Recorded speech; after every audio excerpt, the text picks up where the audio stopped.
Olá, sejam todos bem-vindos a mais esta aula sobre variável complexa. E agora falaremos sobre o teorema fundamental da álgebra. Neste teorema, nós vamos provar que todo polinômio complexo de grau maior ou igual a 1 tem pelo menos uma raiz complexa. Este é um resultado que no ensino médio os professores sempre afirmam existir esta raiz, dão exemplos, né? Só que não mostram que de fato ela existe. E agora nós vamos mostrar, usando o que aprendemos a respeito de variável complexa, vamos provar que todo polinômio de grau maior do que 1 ou igual a 1 tem pelo menos uma raiz complexa.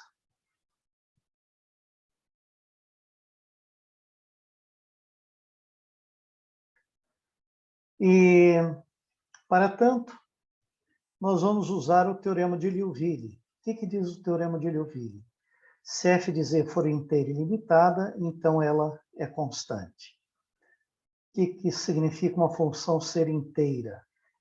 Uma função inteira é aquela que é analítica em todo o plano complexo. Não é? E o que significa ser limitada? Ser limitada significa que existe uma constante m, de tal modo que o módulo de f de z é menor ou igual a m para todo número complexo z. É isso que significa ser limitada. Então, a desigualdade de Cauchy garante o quê?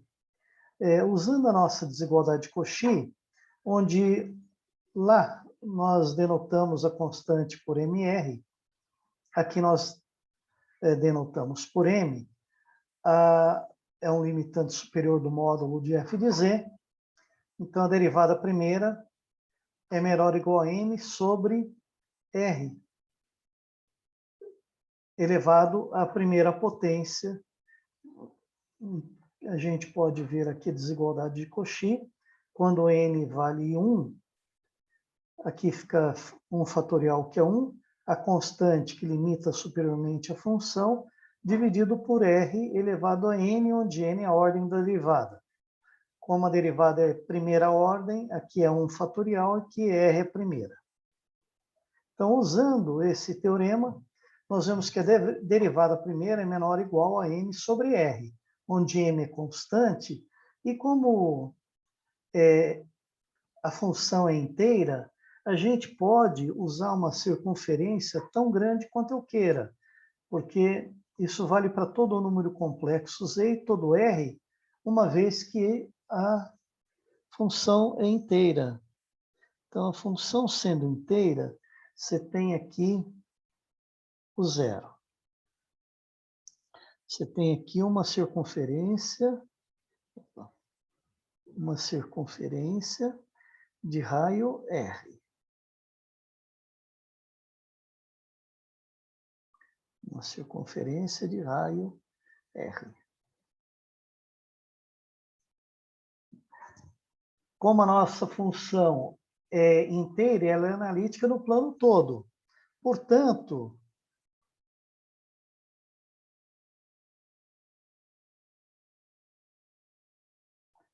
vamos fechar aqui.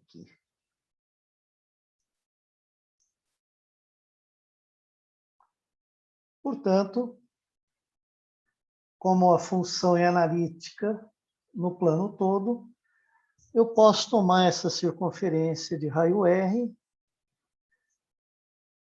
tão grande quanto eu queira, porque sempre a função vai ser analítica nela e no interior, não é? Onde vale essa desigualdade. Como m é constante, é uma constante para todo o plano, porque ela é limitada, significa que o módulo disso é menor ou igual a m sobre r para qualquer r positivo.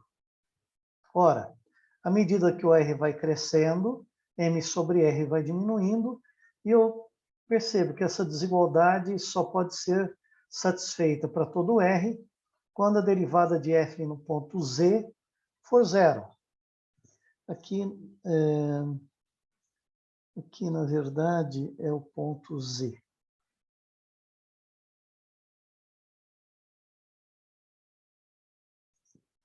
Bom,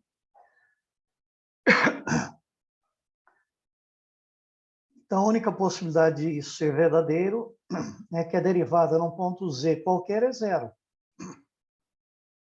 Se a derivada de f num ponto Z qualquer é zero, é porque a função é constante. Já provamos isso anteriormente. Então, se a função for inteira e ilimitada, a função f é constante. E como um corolário, a gente pode tirar o seguinte, que se a parte real de uma função inteira, f de z, for limitada, então a f de z também é constante. E a gente prova isso considerando a função g de z igual a e elevado a f de z. Porque se a função f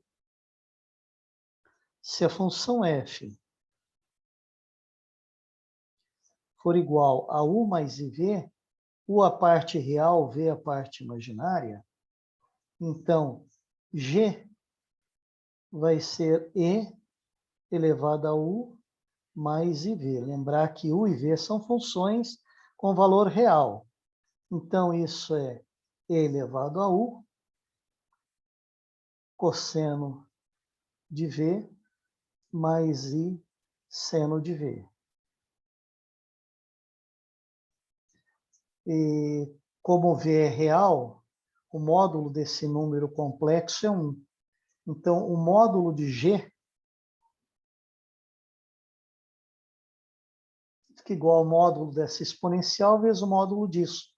Como o módulo disso é 1, fica só o módulo da exponencial. Como a exponencial de uma função real é sempre um número positivo, então isso é simplesmente e elevado a u.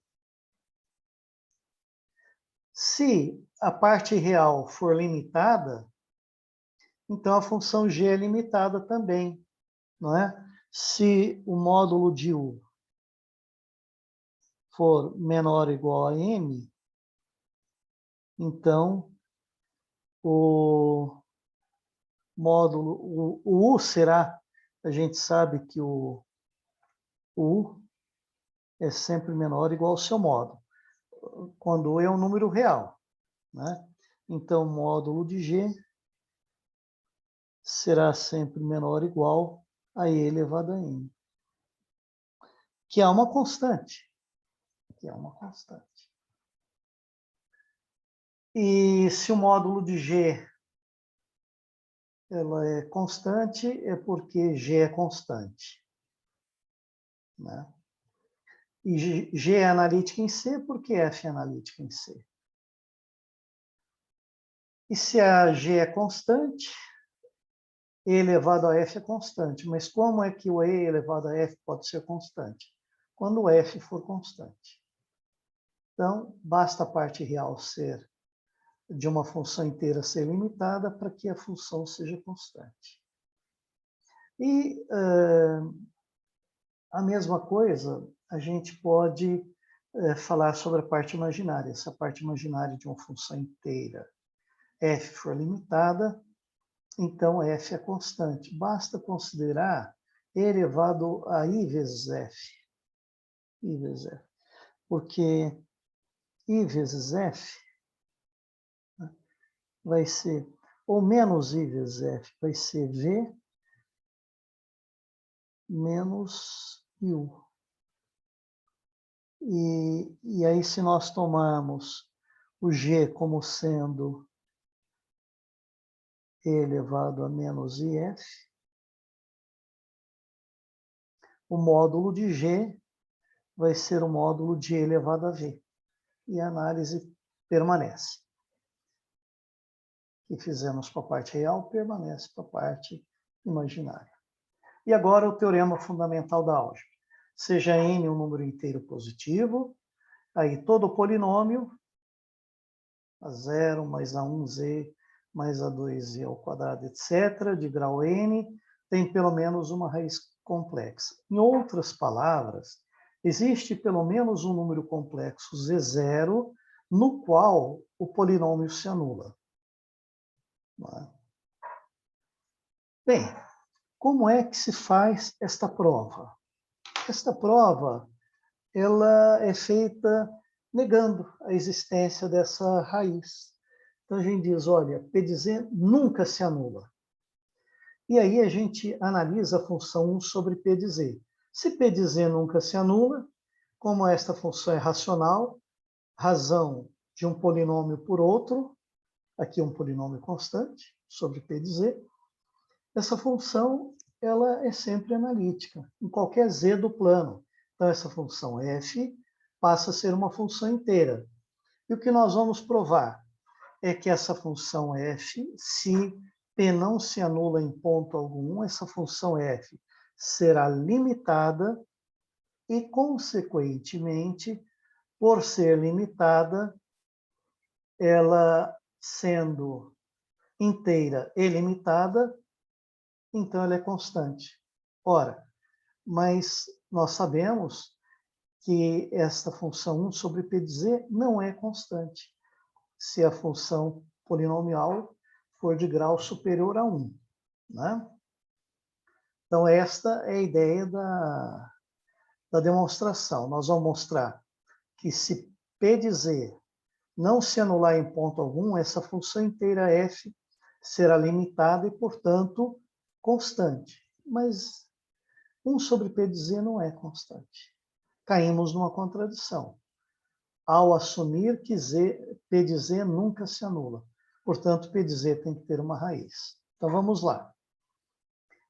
E como é que a gente vai mostrar isso? A gente vai mostrar isso da seguinte maneira. Vamos tomar um círculo de raio R com centro em 0. Primeiro,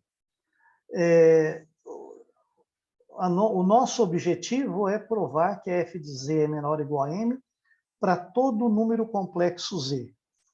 Mas se eu tenho um número complexo Z aqui, ou mesmo aqui na fronteira, vamos nos lembrar, vamos apagar aqui.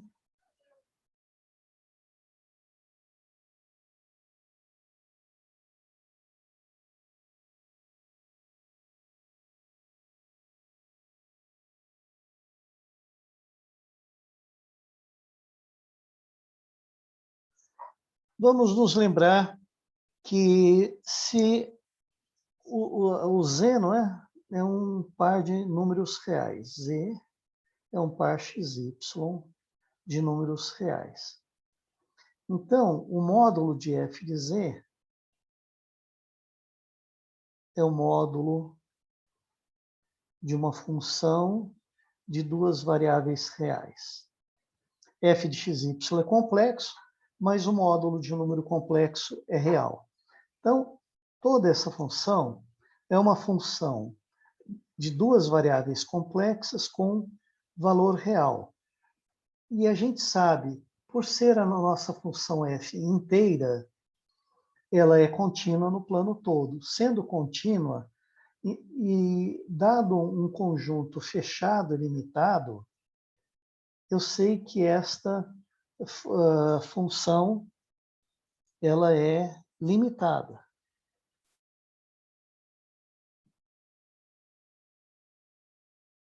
Então, vai ser menor que um certo índice K1. Claro que vai depender do R. Mas isso é a primeira coisa. Eu sei que a função, para todo Z, nesse disco fechado, é limitada por um K, menor ou igual a um certo K1, por exemplo.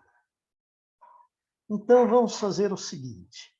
Eu quero provar que F, que é 1 sobre P, em módulo, é limitada no plano todo. Vamos mostrar que se eu escolher o R suficientemente grande, aqui fora ela vai ficar limitada. De que maneira? Vamos pegar o P de Z e colocar o Z elevado a N em evidência. Ficamos com essa expressão, onde o penúltimo termo aqui é a N menos 1 sobre Z. Como todos esses termos são divididos por z, se eu tomo um z grande, porque o z aqui fora, se o r é grande e o z está aqui fora, o módulo dele é grande. Se o módulo é grande, o módulo dessas razões todas é muito grande. E, portanto, quem vai predominar aqui é o A. Não é? Então, dentro desse parênteses, quem predomina é o A. E aqui também nós temos um z elevado a n, que faz com que o meu P vá crescendo em módulo, porque o módulo de z cresce. Não é? Quando eu tomo o módulo, então vai ficar o módulo de z elevado a n, que vai crescendo com o módulo de z.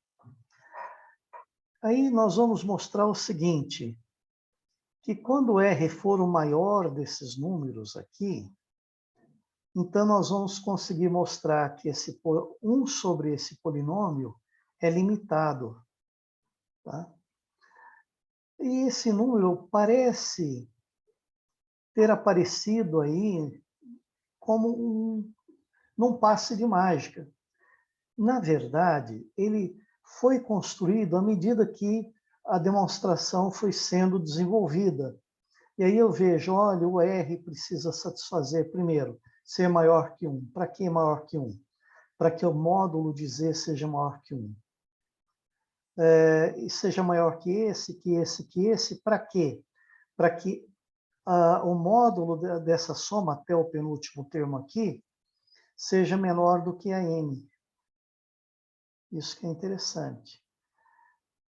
E aí, então, 1 sobre P vai ser um número estritamente positivo, vezes o número que vai crescendo à medida que o R cresce. Então, ele vai para zero, ele é limitado por esse valor aqui. Então, vamos à demonstração. Vamos supor que o R é esse máximo, que a gente vê que vai ser construído à medida que formos demonstrando o teorema. Quando o módulo de Z for maior que esse R ele estiver aqui fora, primeiro, como ele é maior que 1, veja que a primeira exigência é que ele fosse maior que todos esses números, ou igual, né, ao maior deles. Então, a primeira exigência é ser maior que 1. Então, o módulo de Z é maior que 1. E o módulo de 1 AK, veja, esse número é menor ou igual a R. Não é? Esse número é menor ou igual a R. Então, tomar um certo A índice K qualquer aqui. Não apenas o A1, mas um A índice K. Então, 2N módulo de AK sobre a N é menor ou igual a R. Então, passando o N para lá, né? Claro que se o Z é maior que 1, nem precisava dessa... sim, o módulo de Z ser maior que R, então nós ficamos aqui que o módulo de AK sobre Z, se o módulo de Z for maior que R, o módulo de 1 sobre Z é menor que 1 sobre R. Então, isso fica sendo menor que módulo de AK sobre R. Mas o AK sobre R, por esta desigualdade aqui, é um A índice K aqui. Vamos pegar. Um A índice K, ele vai ser esse número, nós vemos que esse número, para um certo índice K, 2 vezes o módulo de AK sobre módulo de AN é menor ou igual a R. E isso implica que o módulo de AK sobre R é positivo, então a gente pode colocar dentro do módulo AK sobre R é menor ou igual... Ah, aqui faltou o n, né? Esqueci o n aqui.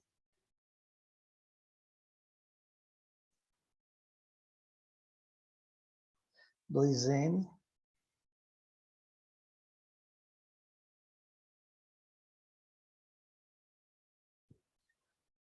é menor ou igual ao módulo de AN sobre 2n, que eu posso colocar dentro do módulo, porque 2n é positivo. Então, o AK sobre R é menor ou igual ao módulo de AN sobre 2n. Ok. Que é essa desigualdade.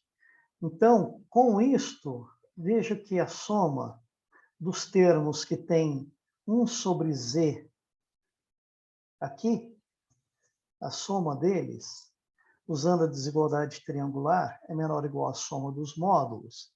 E o A0 sobre z elevado a n, A1 sobre z elevado a n menos 1, todos eles são menores que a n sobre 2n.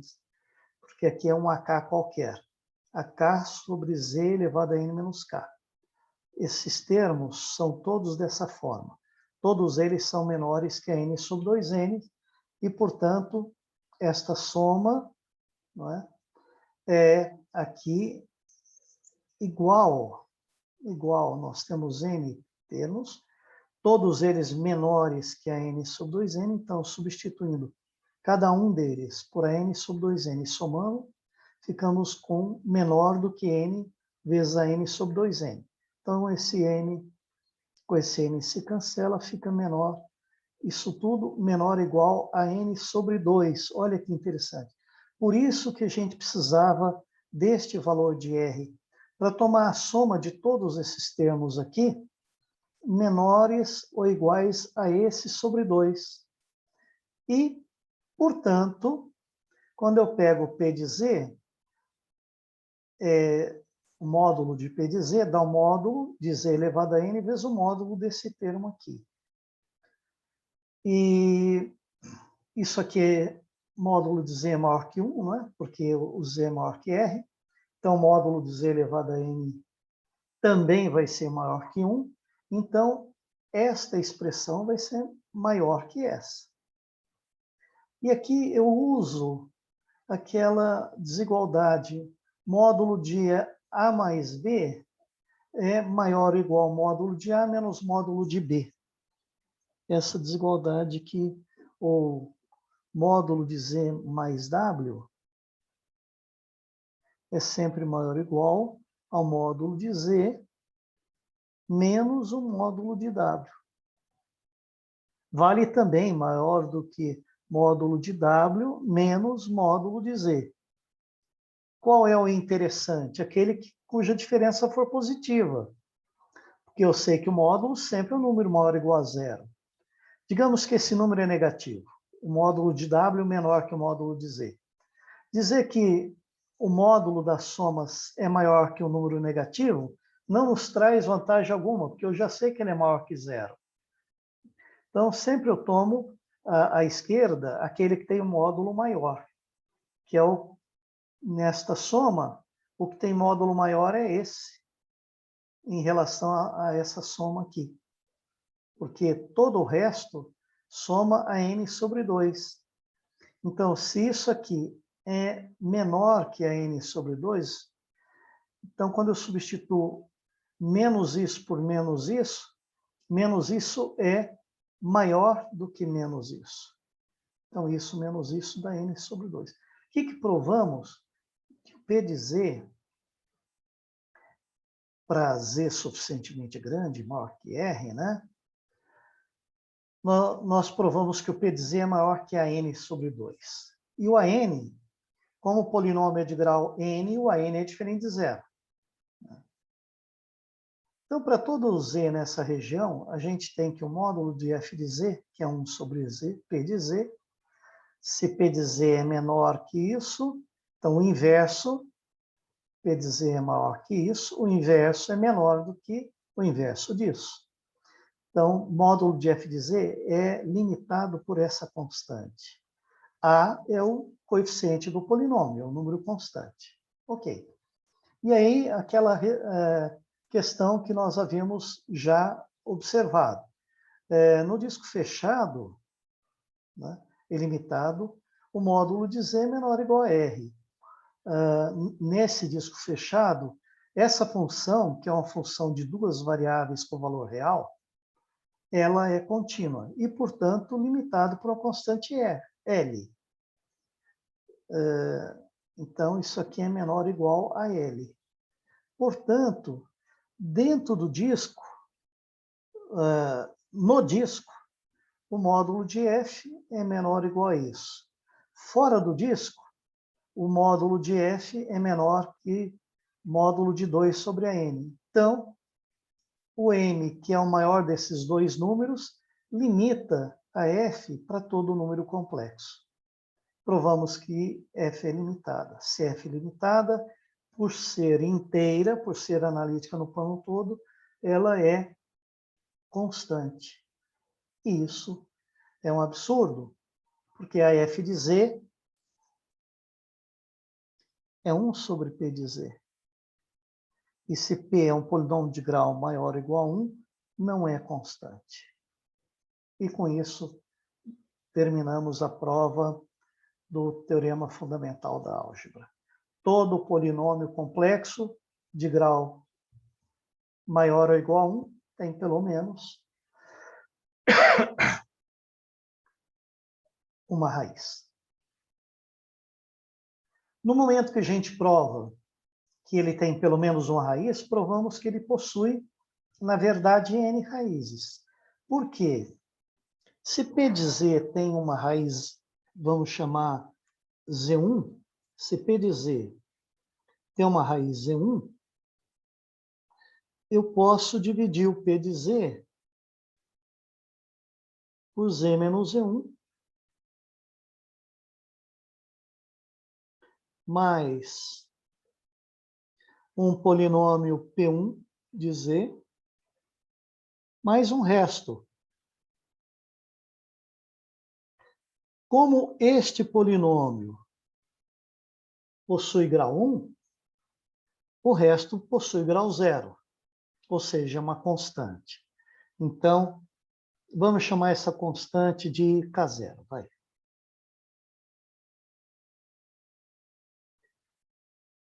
Ou K1. Mais uma constante K1. Vamos calcular esse polinômio em Z1. Se Z1 é uma raiz, esse polinômio em Z1 vale 0. E aí, fazendo Z igual a Z1, fica Z1 menos Z1, que multiplica P1 de Z, mais de Z1, mais K1.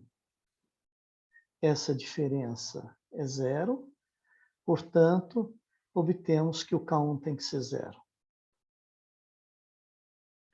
Ou seja, quando Z1 é uma raiz de P de Z, ao dividir P de Z por esse binômio do primeiro grau, vai dar um outro polinômio de grau agora n menos 1, vezes uma constante, e provamos que essa constante é 0. Ok, então agora já chegamos ao resultado de que o P de Z vale Z menos Z1 vezes esse P1 de Z. Esse P1 de Z tem grau n menos 1.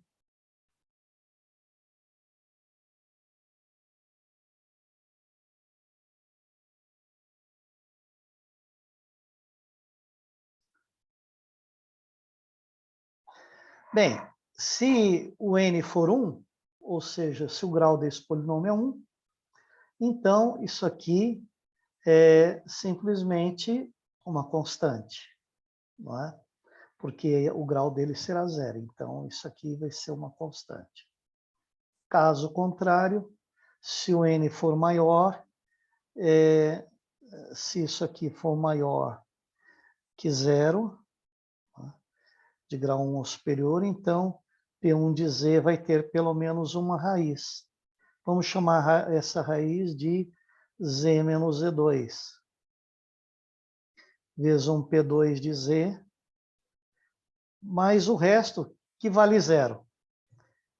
Então, se Z2 é uma raiz desse polinômio, esse polinômio é divisível por Z menos Z2. Ok. E aí nós já ficamos que o P de Z é Z menos Z1,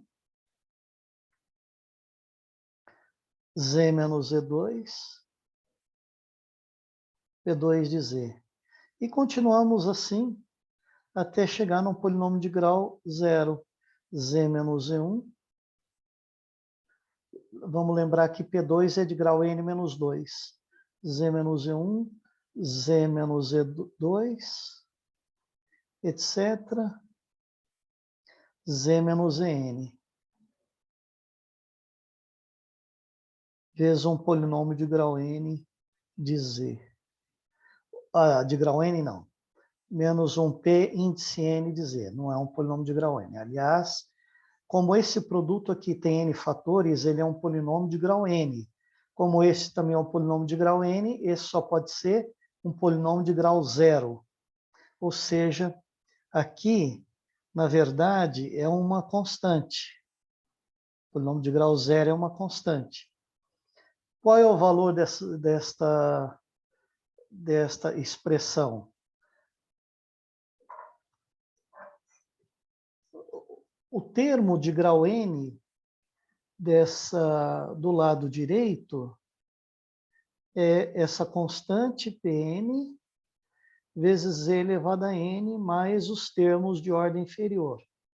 E qual é o termo de ordem n desse polinômio? É a n, z elevado a n mais etc. Então, para que o polinômio do lado esquerdo seja igual ao polinômio do lado direito, é preciso que o Pn seja igual ao AN, e, portanto, o P de Z é a N, onde a N é esse coeficiente aqui, que multiplica esses fatores. Então, um polinômio de grau N possui exatamente N raízes complexas. Nem todas essas raízes precisam ser distintas. Elas podem se repetir. E aí nós teremos as chamadas raízes múltiplas, não é? Se o Z1 se repetir 2 vezes, é uma raiz dupla, 3 vezes raiz tripla e assim por diante.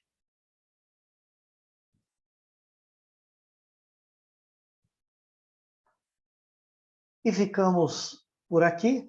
Na próxima aula falaremos sobre o princípio de módulo máximo, que também tem consequências interessantes, inclusive para o cálculo de algumas integrais, como veremos. Então, me despeço por hoje e até breve para todos.